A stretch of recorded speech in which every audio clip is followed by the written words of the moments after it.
The Ulster Unionist Party is announcing most of its Westminster election candidates today except South Belfast, which remains shrouded in mystery.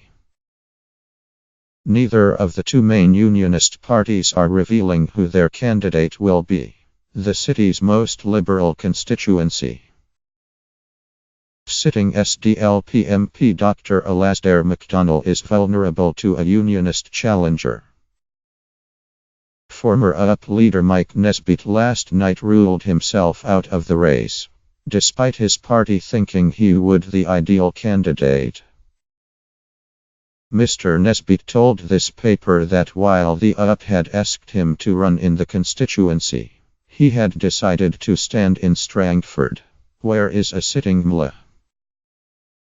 He explained that while he had considered South Belfast, he would never have agreed to be a Unionist unity candidate. The do.As yesterday unveiled its candidates in 11 constituencies, but omitted South Belfast. Senior sources said the choice would be announced next week.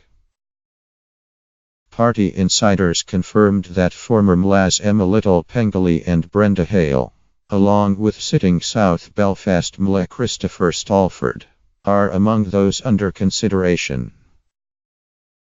It comes as prospects of a Unionist pact fade fast, with the do.As yesterday announcing MLA Paul Given would challenge UUP MP Danny Keenahan for his South Antrim seat. Last night, Mr. Nesbitt said he had been honoured to be approached by his party to run in South Belfast. I was most pleased to have been asked and I considered running as a UUP candidate, but I was never going to be a Unionist unity candidate, he explained. I have been extremely outspoken on the scandal and extremely critical of the do.As. The idea of me being a joint candidate would go against everything that I have stood for, and everything I have tried to do. In the 2015 Westminster election, Mr. Nesbitt agreed a deal with Peter Robinson that saw his party stand aside in East and North Belfast, while the do.As withdrew in Fermanagh and South Tyrone and Newry and Armagh. But the former UUP leader yesterday denied. His thinking now conflicted with his previous position.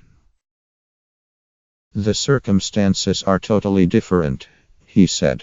The aim of the agreement was to get Tom Elliott returned to Westminster, and to unseat an abstentionist Sinn Féin MP in Michelle Gildernew. The people of Fermanagh and South Tyrone had representation in Parliament. He also stressed that his loyalties are to Strangford. I first stood in that constituency in the 2010 Westminster election, Mr. Nesbitt said. I've been elected there as an MLA 3 times. The UUP MLA additionally admitted that sitting do.As MP Jim Shannon, who has a 10,000 majority, would be very difficult to beat, but added, people in Strangford want a UUP candidate. I'm happy to be that man. The do.As yesterday revealed an all-male line-up in 11 constituencies.